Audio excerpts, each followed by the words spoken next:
साहब आंबेडकर तुम आगे बढ़ो, तुम्हारे साथ है।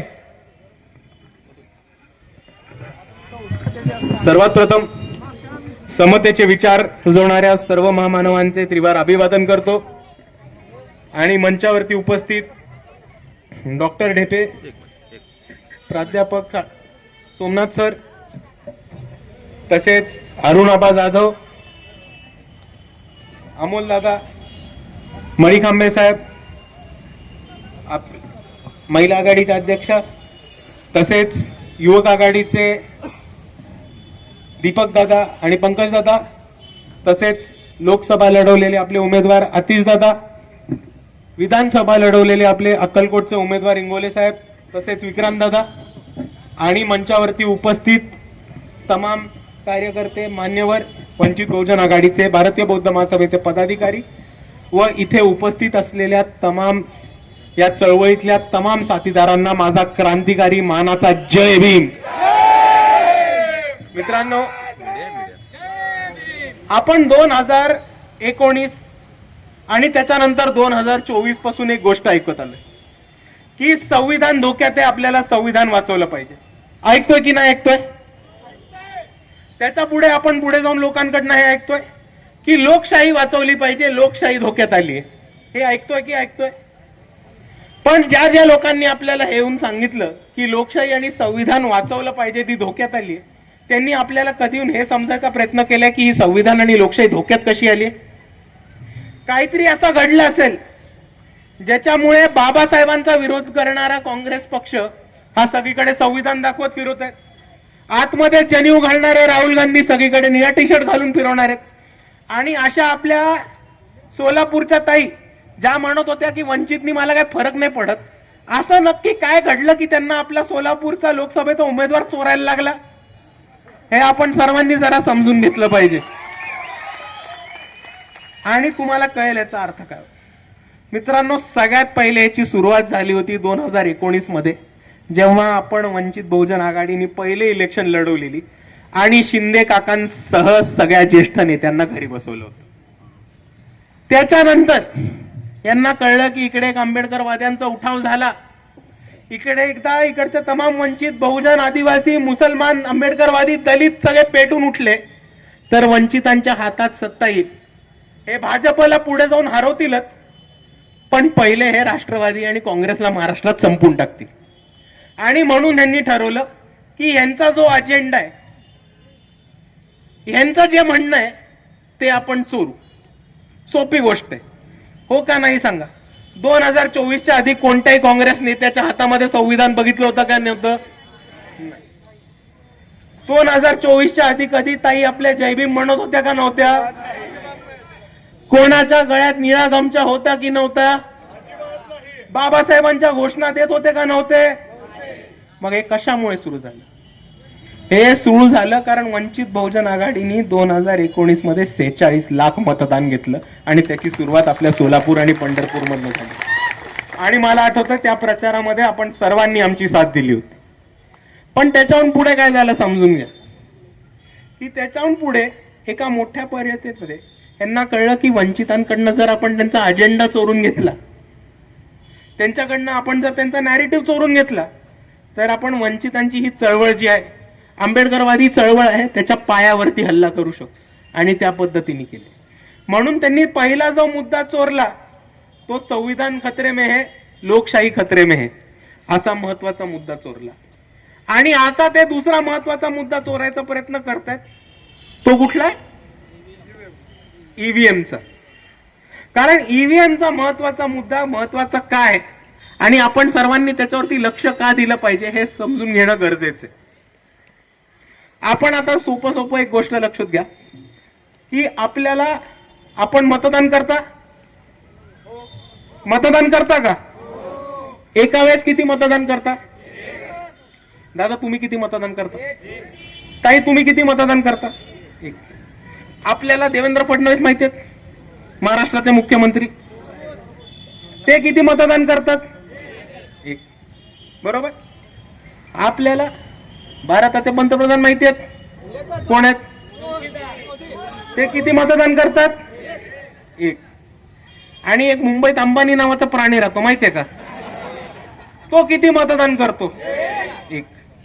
तर तुम्ही ही समानतेची ताकद समजून घ्या की आपले इकडे उभे असलेले दादा, तिकडे मागे बसलेले असलेले ताई, महाराष्ट्राचे मुख्यमंत्री, आपले प्राईम मिनिस्टर आणि या देशातला सर्वात श्रीमंत माणूस अंबानी एका वेळेस जाऊन एकच मत टाकतात आणि त्या सगळ्यांची मताची किंमत एकच राहते.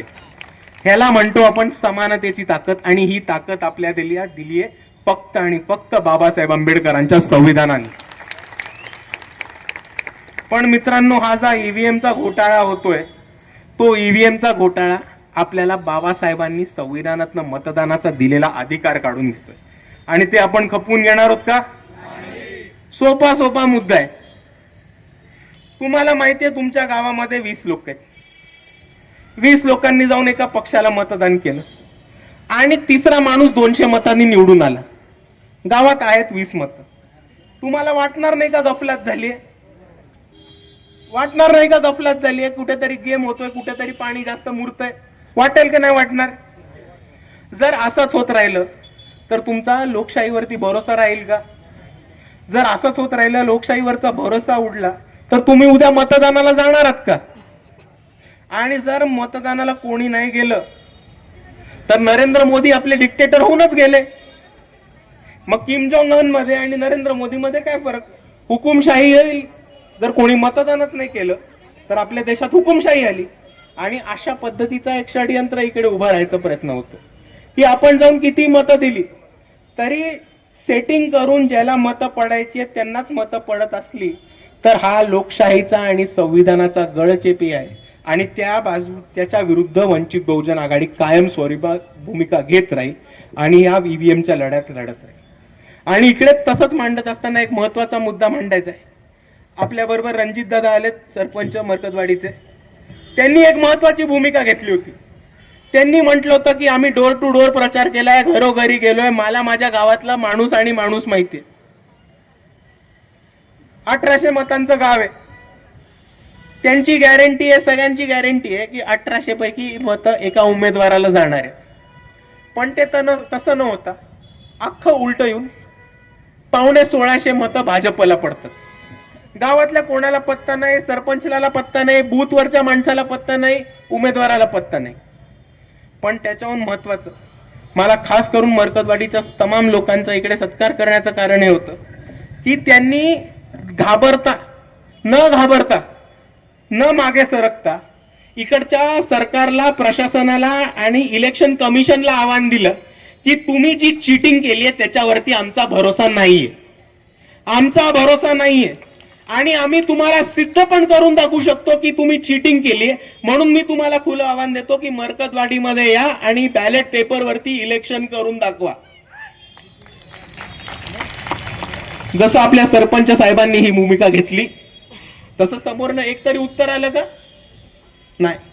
त्यांना उडवाउडवीची उत्तरं लावली.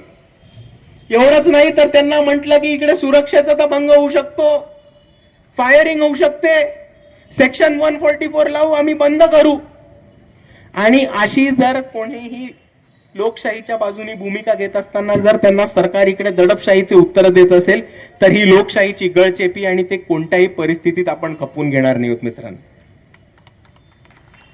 आणि आपण एक गोष्ट समजून घ्या की ईव्हीएमचा मुद्दा आत्तापासून नाही आलेला आहे. ईव्हीएमचा मुद्दा खूप आधीपासून आहे आणि तो कोणी तो छेडला असेल या देशामध्ये तर तो बाळासाहेब आंबेडकर यांनी छेडलेला आहे. आता आपण बघितलं असेल की राहुल गांधींनी एक पत्र लिहिलं आणि अख्खी मीडिया त्यांच्या मागे झक मारत गेली. पण या मीडियाला एक सांगू इच्छितो की जेव्हा राहुल गांधींच्याच काँग्रेसनी सगळ्यात पहिले 2004 मध्ये ईव्हीएम आणलं होतं तेव्हा 2004 मध्ये पहिली ईव्हीएमच्या विरुद्ध केस करणारे या भारतामध्ये बाळासाहेब आंबेडकर होते आणि अजून कोणी नाही. आणि एवढीच नाही तर तुमच्या सर्वांसमोर मांडायला बाकीची सुद्धा माहिती घेऊन आलं. 12 डिसेंबर 2024 जेव्हा विधानसभेचा निकाल आला तेव्हा 12 डिसेंबर 2024 ला बाळासाहेब आंबेडकर यांनी एस चोकोलिंगम जे इलेक्शन कमिशनचे ऑफिसर आहेत, चीफ इलेक्टोरल ऑफिसर आहेत इलेक्शन कमिशनचे, त्यांना एक पत्र लिहिलं आणि त्यांना म्हटलं की तुमची जी आकडेवारी आली आहे, तुमची जी इलेक्शनचा डेटा आलाय त्याच्यामध्ये 76 लॅक्स म्हणजे 75,90,000 एवढी मतं एक्स्ट्रा आहेत. ती मतं कुठनं आली आहेत ती आम्हाला सांगा. आणि त्याच्याबद्दल त्यांना 3 प्रश्न विचारले. हे 3 प्रश्न महत्वाचे आहेत, आपण सर्वांनी समजून घ्या. त्यातला पहिला प्रश्न होता की एका माणसाला मतदान द्यायला किती वेळ लागतो. त्यातला दुसरा प्रश्न असा होता की 5 ते 6च्या मध्ये किती मतदान झालंय ह्याची आकडेवारी आम्हाला द्या. आणि त्याचा तिसरा प्रश्न होता, आपण सगळे वोटिंग करता, 6 नंतर जर कोण बूथ मध्ये गेलं तर त्याला बूथच्या आतमध्ये घेऊन त्याला टोकन द्यायला लागतं.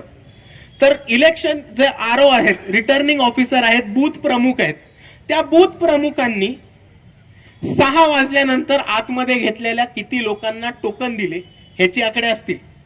कारण टोकन वाटली तुम्हीच, मतदान घेतलं तुम्ही, आकडेवारी असणार तुमच्याकडे. तर हे 3 प्रश्नांची उत्तर द्या. मी परत 3 प्रश्न म्हणतो. एका माणसाला मतदान करायला किती वेळ लागतो, 5 ते 6 मध्ये किती मतदान झालं, आणि 6 वाजल्यानंतर मतदान होण्यासाठी किती टोकन दिले. जर ह्या 3 गोष्टींचा त्यांनी आपल्याला आकडेवारी दिली असती तर आपण अंदाज बांधून ऍव्हरेज काढून एक अंदाज बांधू शकलो असतो की ह्या 2 तासामध्ये जो गेम झालाय तो 75 लाखाच्या जवळपास आहे की नाही. पण इलेक्शन कमिशननी त्याच्यावरती उत्तर दिलं की आमच्याकडे असा कोणताही प्रकारचा माहितीच नाहीये, आमच्याकडे या प्रकारचा कोणताही डेटा नाहीये. आता तुम्ही समजून घ्या, इलेक्शन होते, मत होतात, मत मोजण्याला आपण काय म्हणतो, मतमोजणी. आता मतमोजणी केलेल्याच्या मोजणीचेच तुमच्याकडे आकडे नसतील तर इलेक्शन कमिशन साला बसवलंय कशासाठी, हाच प्रश्न पहिला येतो. तुम्ही गंमत समजून घ्या, आपण या प्रक्रियेला मतमोजणी म्हणतो, पण काय मोजलं ह्याच्याकडे जर तुमच्याकडे आकडा नसेल तर तुम्ही बसून काय मोजता हे तरी आम्हाला एकदा सांगून टाका. एवढंच नाही तर पुढे जाऊन बाळासाहेबांना जेव्हा हे उत्तर आलं की आमच्याकडे कोणतीही माहिती नाही, बाळासाहेब म्हटले की हा लढा आपण सर्वांना घेऊन चल. आणि त्यांनी जानेवारीमध्ये 16 जानेवारीला बाळासाहेब आंबेडकर यांनी काँग्रेसचे राष्ट्रीय जे अध्यक्ष आहेत मल्लिकार्जुन खरगेजी यांना एक पत्र लिहिलं. बाळासाहेबांनी ह्या पत्रामध्ये त्यांनी चोकोलिंगमला लिहिलेल्या पत्राचा उल्लेख केला. त्यांनी म्हटलं की आम्ही हा 3 प्रश्न विचारलेले त्याच्यावरती काहीही माहिती आली नव्हती. त्याच्यावरनं हे साफ साफ कळून येतंय की इलेक्शन कमिशननी मोठा धोका केलेला आहे. सर्व इतर पक्षांनी एकत्र येऊन ह्याच्यावरती आंदोलन करायची गरज आहे. बाळासाहेबांनी खरगे साहेबांना पत्र लिहिलं, त्यांना ट्विट सुद्धा केलं, पण खरगे साहेबांकडनं कोणतीही प्रतिक्रिया आली नाही. त्याच्या पुढे जाऊन 20 फेब्रुवारीला आपल्या वंचित बहुजन आघाडीचे जे मुंबईचे अध्यक्ष आहेत चेतन चंद्रकांत अहिरे दादा, चेतन दादा अहिरेंनी एक व्रिट पेटिशन दाखल केली आणि त्या व्रिट पेटिशनच्या जोरावरती मुंबईच्या कोर्टाने इलेक्शन कमिशनला नोटीस सुद्धा दाखवली. ती केस बाळासाहेब लढतायत, पण अजूनही माझा इकडच्या मीडियावरती आक्षेप आहे की कुठेही चेतन दादांचं नाव किंवा बाळासाहेबांचं नाव त्या नोटीसच्या संदर्भात छापताना आपण कव्हरेज दिलं नाही. पण त्याच्या पुढे जाऊन बघू आपण, त्याच्या पुढे जाऊन बघा की 7 जूनला राहुल गांधीजींनी एक पत्र लिहिलं इंडियन एक्सप्रेस मध्ये आणि त्यांनी असं म्हटलं की इलेक्शन मध्ये चीटिंग झालेली आहे आणि महाराष्ट्राच्या इलेक्शन मध्ये गफल. आता तुम्ही गंमत बघा, याच्या आधी बाळासाहेबांनी 2 केसेस लिहिलेत, चोकोलिंगमांना पत्र लिहिले आणि राहुल गांधी ज्यांना राष्ट्रीय अध्यक्ष मानतात अशा खरगे साहेबांना पत्र लिहिले. याच्या कोणत्याही पत्राचं उत्तर नाही. काँग्रेसनी कोणत्याही भूमिकेवरती आपल्या भूमिका मांडली नाहीये किंवा आपल्या कोणत्याही ईव्हीएमच्या विरुद्ध लढ्यामध्ये आपल्याला साथ द्यायची इच्छा दाखवलेली नाही. पण राहुल गांधी 7 जूनला पत्र लिहितात आणि म्हणतात की इलेक्शन मध्ये चीटिंग झाली आणि लगेच 2 आठवड्यानंतर 21 जूनला एका अर्थाने इलेक्शन कमिशन म्हणते की 45 दिवसाच्या आतमध्ये इलेक्शनचा डेटा डिस्ट्रॉय करा, कोणताही एव्हिडन्स ठेवू नका. म्हणजे तुम्ही समजा कुठल्या लेवलचा गेम चालू आहे, कुठल्या लेवलची चीटिंग चालू आहे. आपण इलेक्शन कमिशन वरती आक्षेप घेतोय की तुम्ही इलेक्शन मध्ये चीटिंग केली आम्हाला पुरावे दाखवा, आम्हाला एव्हिडन्स द्या. आणि दुसऱ्या बाजूला इलेक्शन कमिशन त्यांच्या कर्मचाऱ्यांना म्हणतेय की तुमच्याकडे जो एव्हिडन्स आहे, तुमच्याकडे जे पुरावे आहेत ते नष्ट करून टाका. म्हणजे सर्रास एका बाजूला इलेक्शन कमिशन म्हणते की हो आम्ही चीटिंग केली, आणि दुसऱ्या बाजूला इलेक्शन कमिशन हे पण म्हणतंय की आम्ही चीटिंग केलेल्याचे आम्ही पुरावे नष्ट करणार. आणि परत एकदा मी मीडिया समोर आणि आपल्या सर्वांसमोर मांडतोय, आणि माझी मीडियाला ही विनंती राहील, माझी मीडियाला ही रिक्वेस्ट राहील की वंचित बहुजन आघाडीचे कार्यकर्ते, वंचित बहुजन आघाडीचे नेते कोर्टापासून ते रस्त्यापर्यंत या आंदोलनामध्ये उभे आहेत, आणि आपण सर्वांनी त्यांना कव्हरेज द्यावं, योग्य कव्हरेज द्यावं. आणि वंचितांना जे ब्लॅकआउट इलेक्शनच्या मध्ये करतात ते आता करू नये. और मैं मीडिया से यही विनंती करना चाहता हूं कि आप एक बार सिर्फ क्रोनोलॉजी समझ लीजिए, कि आप क्रोनोलॉजी समझ लीजिए. 2004 में बाला साहब अम्बेडकर ने सबसे पहली केस डाली. 12 दिसंबर को बाला साहब अम्बेडकर ने एस चोकोलिंगम को, इलेक्शन कमीशन के चीफ ऑफिसर है, उनको लेटर लिखा और बोला इलेक्शन में 76 लाख वोटिंग ज्यादा हुआ है. फिर उसके बाद जनवरी में बाला साहब अम्बेडकर ने खड़गे साहब को एक लेटर लिखा और बोला कि हमको हमारे ईवीएम के लड़ाई में ज्वाइन करो, कांग्रेस और वंचित बहुजन आघाड़ी एक साथ आके ईवीएम के खिलाफ एक आंदोलन होना चाहिए. खड़गे जी ने कोई जवाब नहीं दिया. उसके बाद वंचित बहुजन आघाड़ी के मुंबई के अध्यक्ष चेतन दाहिरे ने रिट पिटीशन दाखिल की, और उस रिट पिटीशन के वजह से इलेक्शन कमीशन को मुंबई कोर्ट ने नोटिस दिया. उसके वकील है बाला साहब अम्बेडकर. उस सब के बाद राहुल गांधी एक लेटर लिखते हैं, और राहुल गांधी के एक लेटर के बाद ये डिक्लेयर होता है कि इलेक्शन कमीशन सारे एविडेंसेस डिस्ट्रॉय करेगा. तो क्या मैं इससे ये मतलब निकालूं कि इलेक्शन कमीशन और राहुल गांधी एक साथ मिले हुए हैं और वो दोनों एविडेंस डिस्ट्रॉय करने में लगे हुए हैं?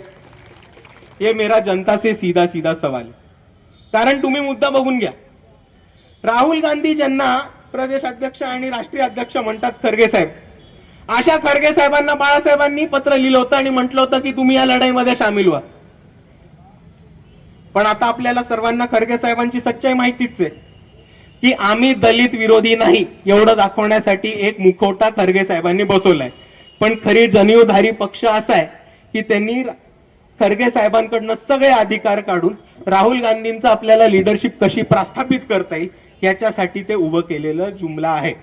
आणि म्हणून मी आपल्या सर्वांना म्हणतो की ह्या जुमल्यामध्ये फसू नका. ईव्हीएमच्या विरुद्ध एकच पक्ष आहे जो रस्त्यावरती आणि कोर्टामध्ये लढतोय, तो म्हणजे वंचित बहुजन आघाडी.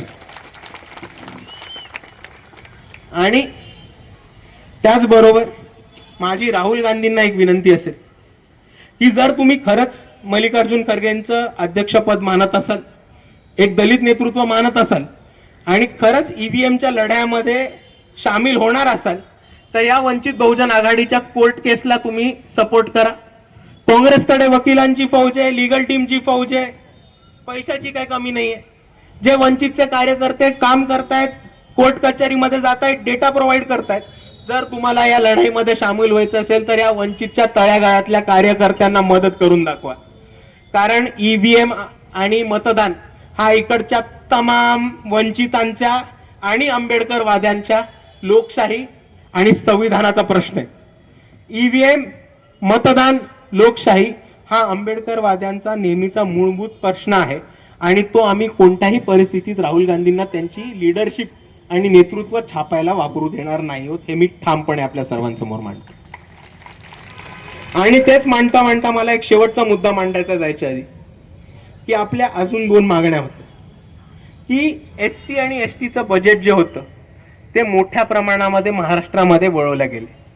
आपल्याला एका बाजूला दिसेल की ते मोठ्या प्रमाणात लाडक्या बहिणीकडे वळवलं गेले. लाडक्या बहीण योजनेला आमची विरोध नाहीये, पण तुमच्याकडे असे कितीतरी निधी आहेत जिकडनं तुम्ही बजेट फिरू शकता. तुम्ही जेव्हा एससी आणि एसटीचं बजेट फिरवता तेव्हा या इकडच्या लोकांना साफ साफ दिसून येतं की हे भाजपचं जे सरकार आहे त्यांना इकडच्या आदिवासींचं, दलितांचं, बहुजनांचं आणि तमाम वंचितांचा विकास नकोय. म्हणून ज्या सुधार कायद्यासाठी, ज्या सुधार योजनांसाठी इकडच्या संविधानामध्ये आपल्याला जी निधीची तरतूद करून दिली होती, ती निधी इकडच्या मुख्यमंत्र्यांनी आणि त्यांच्या सरकारनी सर्रास चोरलेली आहे, हे आपण सर्वांनी लक्षात ठेवा.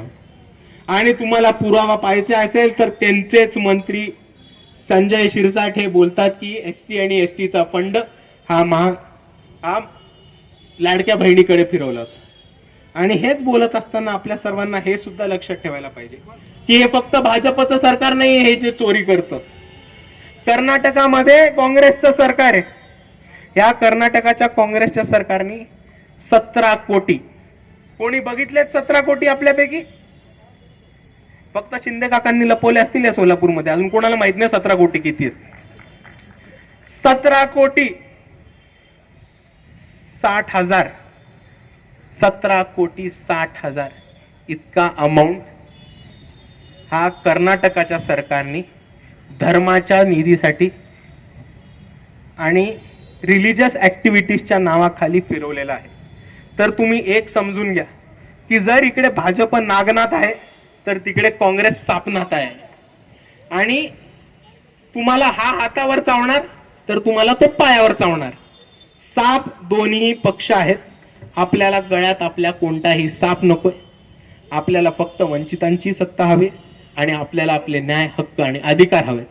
म्हणून या ईव्हीएमच्या लढाईमध्ये आणि जो एससी आणि एसटीचा फंड चोरलाय त्या लढाईमध्ये वंचित बहुजन आघाडी नेहमीच भूमिका घेऊन उभी राहणार आहे. आणि या कोणत्याही प्रश्न जोपर्यंत सुटत नाही तोपर्यंत आम्ही कोणीही मागे सरकणार नाही, एवढं आपल्या सर्वांसमोर मांडतो आणि आपली रजा घेतो. जय भीम, जय संविधान.